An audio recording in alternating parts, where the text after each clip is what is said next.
All right, thank you guys for being here with us today. My name is Bob Mitchell, and I am the Purkeys Southeastern United States area manager. Been with them about 5 years. The other gentleman we have here is Jimmy Fielding, who has been here 5 times as long as I have. Isn't that right, Jimmy? That's right. Jimmy Fielding, sales application engineer for Purkeys. And I'm going on 26 years with Purkeys. He started when he was 6. So yeah. Feels like it. Anyway, thank you guys for being here. We're going to be covering our shore power electric standby units. A little brief agenda here, talking about why you need shore power. What are some of the TRU regulation updates? Some of that's a little bit of a mystery to you guys. So I want to cover that with you. The benefits of electric standby, and what we've heard from some of the fleets that we've been working with. Some SAFEX benefits, of course, SAFEX being our product in the shore power market. And then, of course, an electric standby checklist. As mentioned before, at any point in time you have questions, please ask them. There's a box there. You can type them up. Jimmy and I will be taking a look at those. But the idea is that we're here for you guys to answer your questions to help you understand this. So let's get started. Why use electric standby? 10, 15 years ago, I suppose it probably wasn't even a conversation to be had, but electric standby is on the tips of everyone's tongue nowadays when it comes to reefers, when it comes to unloading and loading reefer trailers. Your electric standby. So you have a reefer trailer pulls into its bay to unload or to load. Typically will run on diesel power. Now we have the technology of being able to hook it up to electric standby, or what we call shore power. Diesel side of that reefer, when plugged in, will turn off automatically, and the electric unit will kick in. And I believe, is that on all units, Jimmy, or is that just the hybrids? Or Yeah, it wouldn't be on all units. Just if it was equipped with hybrid. Yeah, so you need a hybrid reefer. But anyway, so that's the reefers that we're talking about there. And of course, we're talking about 240 to 480 volts is what it needs to run that. We have a warehouse that's equipped with 240, and we have warehouses equipped with 480. So we have something for both of those. But one of the benefits that we have in using that electric standby is some of the noise levels are greatly reduced. You don't have that diesel running all the time, and in residential areas, that's a big deal. I was dealing with a customer that had some areas in New York City that they were loading and unloading to, and they had to obviously have some noise restrictions. Jimmy, you had some of that as well, right? Yeah, I didn't realize it when we first started getting into this space that's a huge driver for going electric. And even with, I've heard it from other industries or other parts of our industry that, when things are quiet, everybody's happy. That's right. And, that's a lot of stress on operators and, even technicians in a shop. That noise level, that creates a lot of stress. So exactly right. When things are quiet. I find that true in my marriage as well. When things are quiet, everybody's happy. So that's one of the benefits, but one of the big benefits, and this is where it hits everyone most, is when it comes to dollars and cents. And shore power and electric standby make a lot of sense dollar-wise. Pardon my pun there. So as we have broken this down here, the average cost of diesel, and we've just looked into this week, $3.87 a gallon. Obviously, it's going to be higher in some areas and lower in some, but that's a national average. You're consuming about 3/4 of a gallon when you're loading per hour.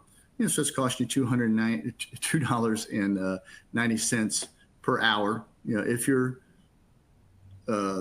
reefer is parked for, we're going to say 5 hours. Some people it's 8 hours. Some people it's 4 hours. We just average it out at 5. So if you take that by 5 days a week, 52 weeks a year, that's 260 days that it's running.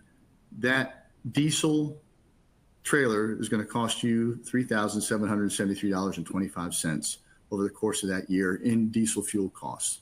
Times that by, if you have a fleet of 15 trailers, and you see the number there, 56,000. Versus what we have on the electric side. A kilowatt cost per kilowatt hour is about 17 cents. You use about 5.1 kilowatt hours in that hour. So it's costing you 87 cents an hour.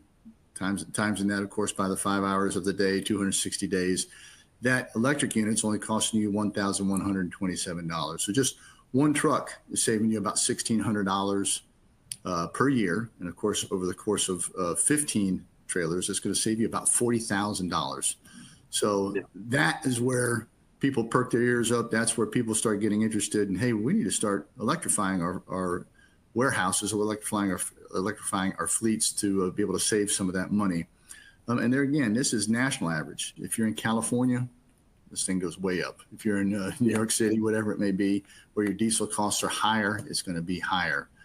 And we also have, and Jimmy, I think you're going to mention that there's a calculator on our website. Is that correct? Yeah, I was just going to add to that. These numbers may be very conservative for some fleets. Sure. And even from the feedback we've got, they are conservative. So, we took it upon ourselves to put our own calculator together to, it's on our website. That's something you guys can, look into, punch your own numbers in and see where you stand. But, even looking at California, I believe they're at like $5 on average cost per gallon. And, kilowatts about 31 cents per kilowatt hour. In the end, it still, just about equates to the same amount of savings per year. Sure. So it's always nice to put your own numbers in, though. Yeah, and I have a fleet that says that they save $5 an hour when they are using their shore power. All that breaks down to about $10,000 a year per truck. So I mean, it's really is a no-brainer when it comes to that sort of thing, to go ahead and start using this, get this kind of technology installed. Besides just the cost of fuel, you're also saving time and hours on your reefer units. There's a lot of maintenance involved with that diesel reefer. Using electric standby is going to reduce that. So that is a savings that, again, whatever your maintenance schedule is for your reefers, you can calculate that out, but you're going to be adding hours to a very expensive piece of machinery. Yeah, the more, kind of going back to that, as that reefer ages and over the years, that's going to accelerate too. And the more hours you put on it, 5 years from now, those dollars are going to increase significantly as far as maintenance. So sure, that plays a big role in it. And, I think that 5 hours, times the 260 days is pretty conservative as well. We've heard from fleets, as far as fleet feedback, and, I've CARB's done their own, data collection from telematics, and it's probably more in the 2.5 to 3,000 hours. Yeah, I don't know too many reefers that are just running 5 hours a day. So yeah, right. We're going on the conservative side just because we want to kind of make a point on what's going to save. You guys in the audience know how many hours your maintenance schedules are, and you can see the value in that too. So, and of course, one of the reasons people got into the electric movement and the clean air movement is because it's good for the environment. Less emissions, less CO2 in the air with that diesel running. Those 5 hours or 8 hours, whatever it may be, it's putting that CO2 in the air, whereas on the electric standby it is not. And Jimmy's going to get into CARB laws and what California has come up with. I'm sure you guys are all aware of the CARB laws that are out there, but this is some of where this took root, was that we wanted to clean up the air a little bit, clean up the environment. And there again, 1 gallon of diesel is about 22 pounds of CO2 and 4 million tons of CO2 per year as it extrapolates out. So good for the environment, good for the pocketbook, and good for your drivers. Yeah. So I'm sorry? Sorry, I was just going to add to that. Every fleet we've talked to, that's kind of the unspoken and the known factor. Every fleet's got, or most fleets, even have a sustainability department, and everybody wants to run clean equipment. So that's kind of the known. Yeah, certainly. So, again, why use electric standby? You can comply with local noise ordinances, sustainability departments, local green initiatives. quieter truck stops, quieter distribution centers, reduce the ventilation load in DCs. So that's some of the nuts and bolts there. That's going to take us to our first poll question. So this is where you guys have to participate here. We're going to ask that you all choose an answer here. So what are the benefits with electric standby? We got A, reduced fuel consumption and exhaust emissions. B, carb compliant. C, lengthen the lifespan of your reefer unit. Or D, all of the above. So we're going to ask you in the viewing audience to go ahead and make a choice there. We will not call you out if you make the wrong choice. Maybe. Well, maybe not. We'll laugh a little bit. Give you a few seconds to kind of work with that.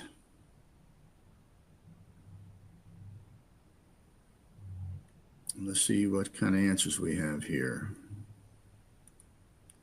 Looks like everyone's on the same page. We got all brainiacs in the audience here. All of the above. Exactly right. We've reduced fuel consumption. Obviously, we talked about that per hour.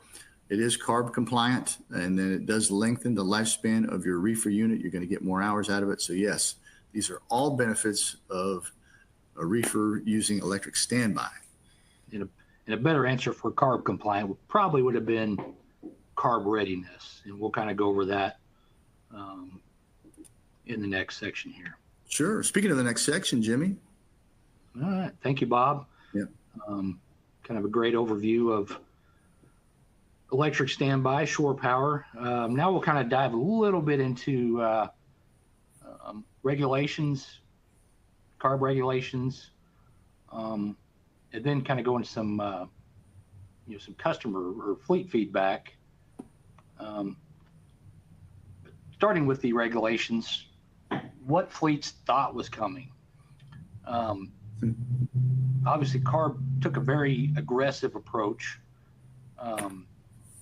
No TRU will be able to idle without connecting to shore power within 15 minutes of arriving at any facility. And as all fleets know, this has kind of been a moving target, and probably will continue to be a moving target. But in reality, this aggressive approach, in my opinion, not really realistic at this time. They talked about geofencing to track, the comings and goings of your fleet, all to reduce the emissions and the carbon footprint. There is no doubt that they are going to continue to be aggressive.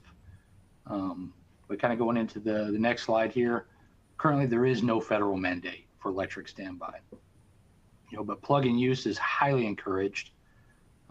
There still may be some non-federal or regional state rules that still may apply. States are still increasing pressure, especially California, to reduce the idling, the diesel idling. But as of now, fleets have the choice how they want to comply, whether that's diesel upgrades, with the particulate filters, and the drive for new technology there, plug-in, shore power, the hybrid options, or even fully electric. They have those fleets have those choices. There is a growing push towards that plug-in readiness, which is driven by federal and state grants to kind of help with some of that upfront cost with the infrastructure and things that have to be done to the trailer side. So kind of the key point there is it is a moving target and probably will continue to be a moving target. But the more and more you prepare for it, the better off you're going to be in the long run, and the easier it'll be when you do a full implementation. So now I'm going to kind of dive into some of the realized benefits and what we've heard from customers using SAFEX. And then Bob at the end will kind of go over the benefits of SAFEX. So some of the operational pain points, what drove them to want to go to shore power. Again, I think this number's fairly conservative, but TRUs idle 4 to 5 hours a day, burning approximately a gallon of fuel per hour. That adds up pretty quickly, especially if you have a large fleet. Adds up to a lot of dollars. Excessive idling time increases that maintenance cost. And the more and more that reefer, that TRU ages, that's going to accelerate. So we talked about noise. Noise is a big thing. I've heard from customers that that was their biggest driver, was just they had a residential area that was moving in close and got a lot of complaints, and they just simply wanted it for the noise. And obviously the environmental impacts. And another thing, some facilities require yard personnel to, once they've made the investment to actually add shore power, the confidence level wasn't really there.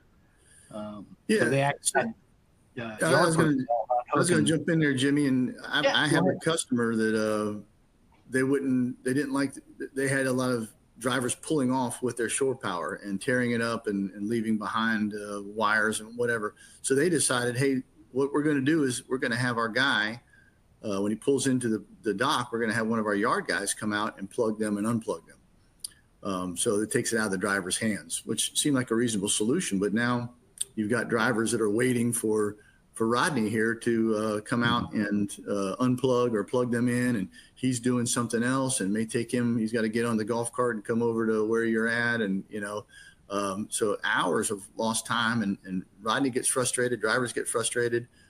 So that was a big mover for one of my customers too. So having the ease of access to unplug itself was a big seller for them. Yeah. And they have these fleets that, talk about this, they have a valid point.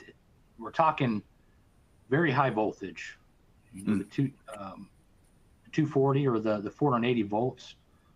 It's pretty scary. It's not, like household electrical, 110 volts, you touch it, you're going to get shocked, it may hurt. We're talking, lethal voltages. So it's it's a big safety concern, and totally understand why, you got that feedback, Bob, is because just the confidence level wasn't there. The safety aspect of it. They just weren't very confident in that. So those were some of the operational pain points. Some of the key risks and concerns. Drive offs is probably the number one.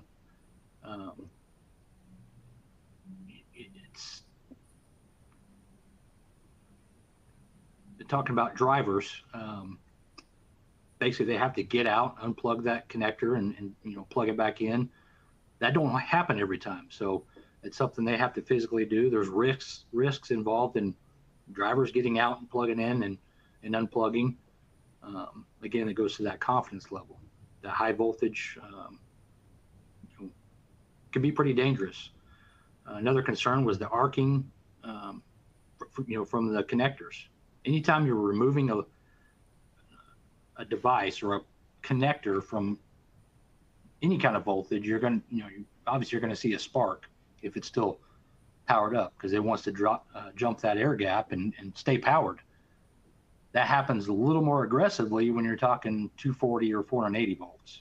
So that's a big concern, was, arcing of the connectors.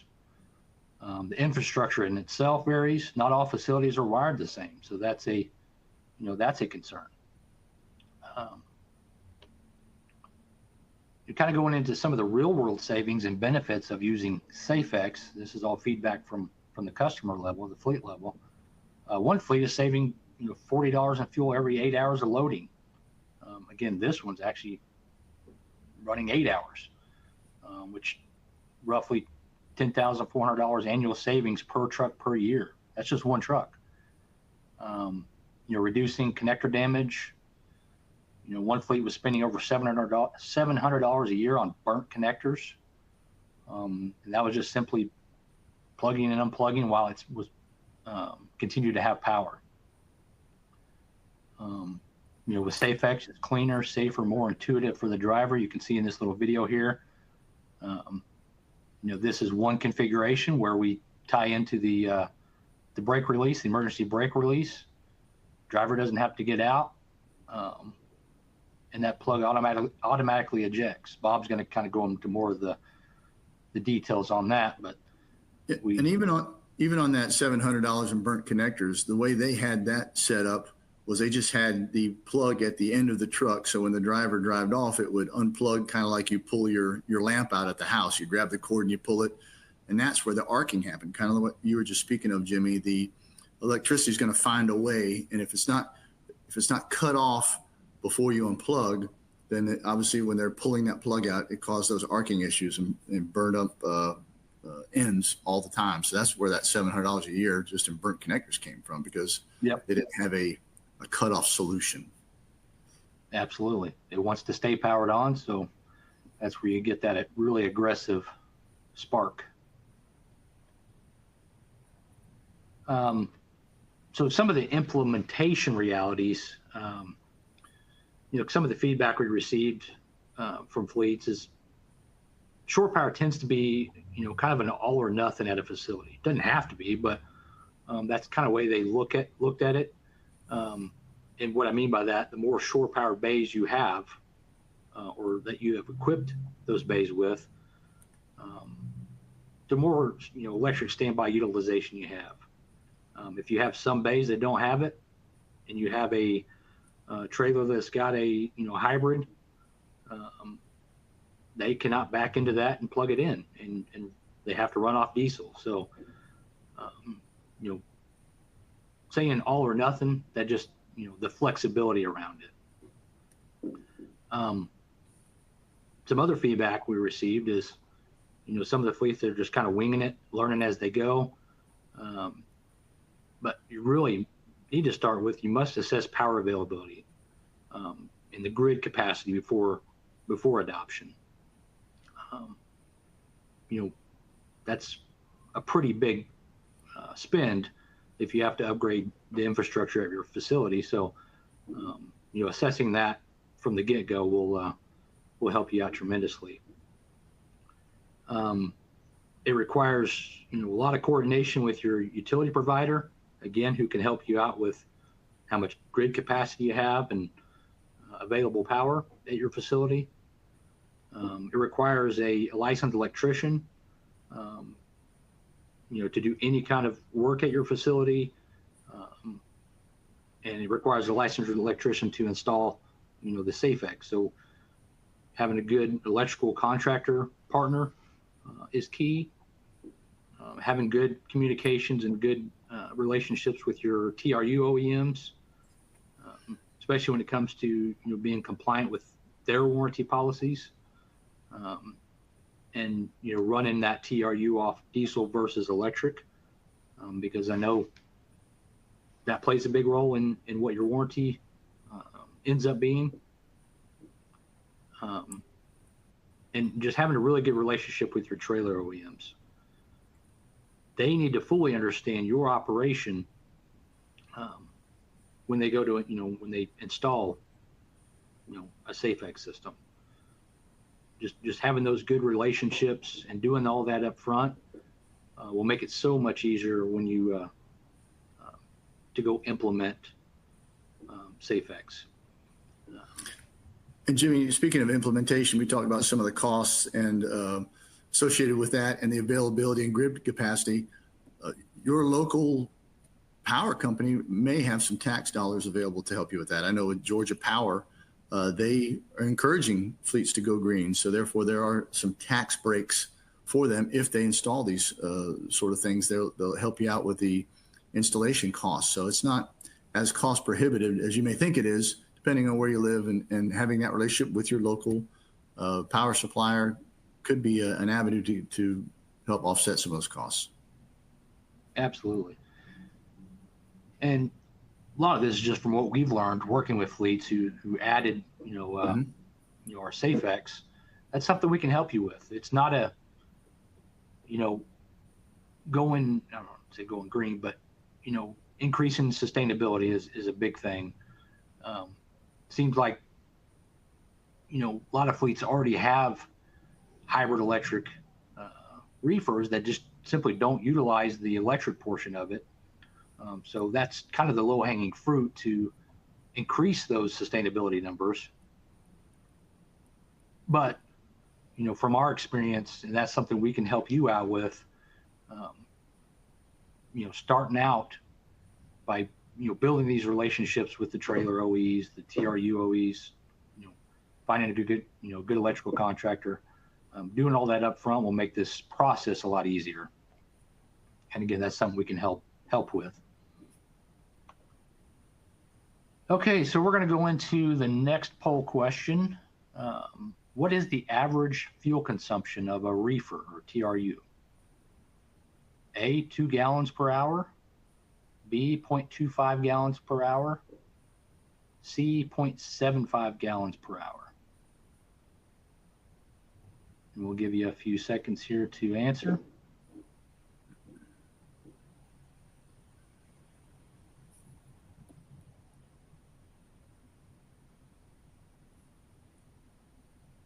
We're at 33% have answered. Let's see what we got. Yeah, let's see what we got here. Oh, is he gonna let me? There it goes. Yeah, 100%. We even mentioned in one side it was approximately, $1 per gallon or gallons per hour. But yeah, roughly 3/4 of per hour on average. Just sitting there burning fuel away. Just sitting there burning fuel. Pre-cooling. We didn't really talk too much about pre-cooling, but it varies for different fleets and what you haul and what your set points are temperature-wise, but could take 2 hours just to pre-cool that trailer, just depending on those variables. So that's not including just normal operating. Yeah. Well, all of this is has led us to why we created SAFEX. So we're going to talk about SAFEX and its benefits here. Quite innumerable, but obviously saving money is the number one benefit. SAFEX is going to be helpful in doing that. But we like SAFEX, and our customers like SAFEX because it has an intuitive interface. If you look to the left there, you see our gray box there with a big blue light that lights up when it's connected. That makes it easier for drivers to understand that they are connected. When they back up, they can see that in there, or when they hop in their truck, they can see that light up and shining bright, if you will, in their side view mirrors. They know they're still connected. Maybe encourage them to hop out and unplug. If they don't, of course, we have the auto eject feature that does that for them. On the left side, you'll see where the plug plugs in. That same blue light is under there on the box we have under there. So the driver knows when he's manually plugging it in that he's made a good connection, because that light's going to light up and both blue lights are going to tell him. So it gives that driver an ease of using our product, which there again, it's about drivers making them as comfortable as possible when it comes to using this kind of technology.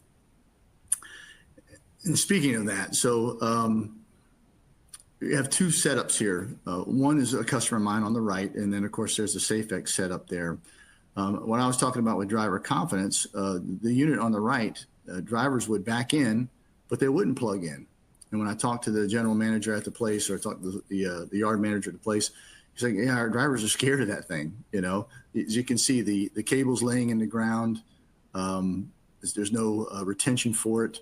At one point in time, the cover and the connecting piece had a bunch of fire ants in it, so not usable. They spent some money to have it electrified. They put this unit up, but the drivers aren't using it. So what good is it at that point? In comparison to the SAFEX piece that you see on the left, a lot cleaner design, off the ground. And the safety piece of that is if your cable is sitting on the ground and it's not disconnected, or it doesn't have a automatic shut off like ours does, and it's sitting in a puddle of water, what happens when that driver comes by and stands in that puddle of water? Of course, you're going to have a very bad event at that point in time. So we designed ours so that it cuts off automatically when the driver hits the air brakes when he hops in the truck. Cable gets it up off the ground. So just a much cleaner look. You're going to get more value out of it. Your drivers are going to feel better about it as well. They're not going to approach it like it's a hissing cat or something. So good all the way around. Yeah. And as you can see from our video here, this is kind of how it plays out. Driver jumps in, hits his air brakes. We can hook it up to any 12-volt signal you want, but the air brakes typically is the best way to do it. But driver hops in, he's got to hit his air brakes to get going. Once he does that, our cable system ejects, takes it off the ground, and ready for the next person to back in. And the other key piece there, and we talked about arcing, is that it disconnects electrically before it disconnects manually. So the power shut off before that cable comes out. So then you're eliminating the arcing piece as well. So you have less of those connectors that need to be replaced, as we talked about that customer that had $700 a year in connectors.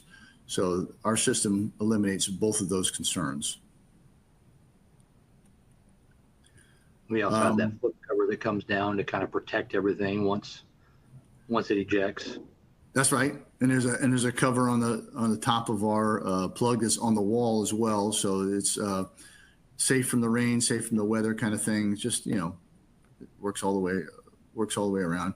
And you can see, again, this is how this works from the driver's point of view. And hey, let's face it, drivers make mistakes sometimes. They forget to unplug. When he hits that brakes, this thing unplugs for him. And you're probably just chiming in here. You've seen, Bob showing all SAFEX products here, and you see the red. In this video here, you're seeing blue. That just denotes, 480 is going to be your red, and then that blue is going to be your, 240 volt, 208, 240 volt. Oh, you mean on the covers? Yep. Yeah, we have both. Yep. And one thing to note, 240, it requires a lot bigger cable because the current's higher. So, yeah. So how did we get started in the auto eject business? Well, we're part of a conglomerate of customers, and one of our customers one of our sister companies is Kuzmal. They've been in the fire and ambulance business for over 25 years, almost as long as Jimmy's been with Purkeys. So they've been doing it for a long time. The idea behind there is when they pull in an ambulance, they've got to plug in all those electrical systems they have. Well, of course, when they get an emergency call, the driver's not going to jump out and go, okay, make sure I unplug this and unplug that and unplug this. No, he hops in the truck, he hits the brakes, all the wires pop off, and he's down the road to take care of his business. So that's where this was born from. So we took it and put it into the truck side because, again, we were having a lot of, or the industry was having a lot of issues with drivers driving off. So this system fit that need and worked out well for it. So Jimmy's going to talk to us about an electrical standby checklist. Yeah, thanks for that, Bob. But just kind of go back to the benefits, and you've seen in all the different videos and pictures that every facility is different. I think we do a very good job of, working with fleets and accommodating, and making it easier to fit your operation. So, but yeah, every facility is different. You may have a need for a pedestal version. You may be staging trailers out in the yard. We can help with that. So, yeah, kind of diving into the electric standby checklist. These are some of the things we kind of outlined that you need to understand before you get started. But obviously, and we already talked about it, is the voltage requirements. Are you 208? Are you 240? 480 volts? Some companies or fleets, they may have 240 at one distribution center, but the next it's 480 volt. So just understanding company-wide what your voltage requirements are, where you stage trailers, whether that be in the yard or at a dock. That'll you come into play if you need a pedestal out in the yard. So that's very important. Infrastructure upgrades needed.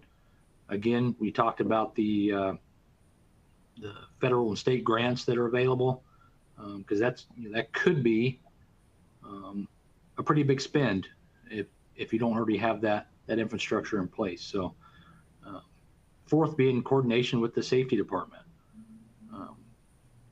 I think it's very key to keep them involved in the process, because again, we're talking very dangerous voltages that we're dealing with. So they may have some insights that you're not aware of, and just keeping that communication open with that department is key, and what we've learned is key. And just the logistics of the installation. So these are some of the things we've learned since we got into this space and created the SAFEX product. So hopefully this helps you out. Certainly feel free to reach out to us. If this is something you want to consider or have questions for us, we'd be more than happy to help. So Bob, unless you have anything to add, I think that covers the topic for this webinar. Yes, sir. So please submit your questions. We'd be more than happy to answer them. If we need to go offline and answer them, please stick around for a brief survey at the end of this webinar. If you have ideas for future webinars, we're always looking for ideas for future webinars. We love doing these things for you guys. So yeah, that concludes our SAFEX webinar for today. Thank you very much, guys. Thank you.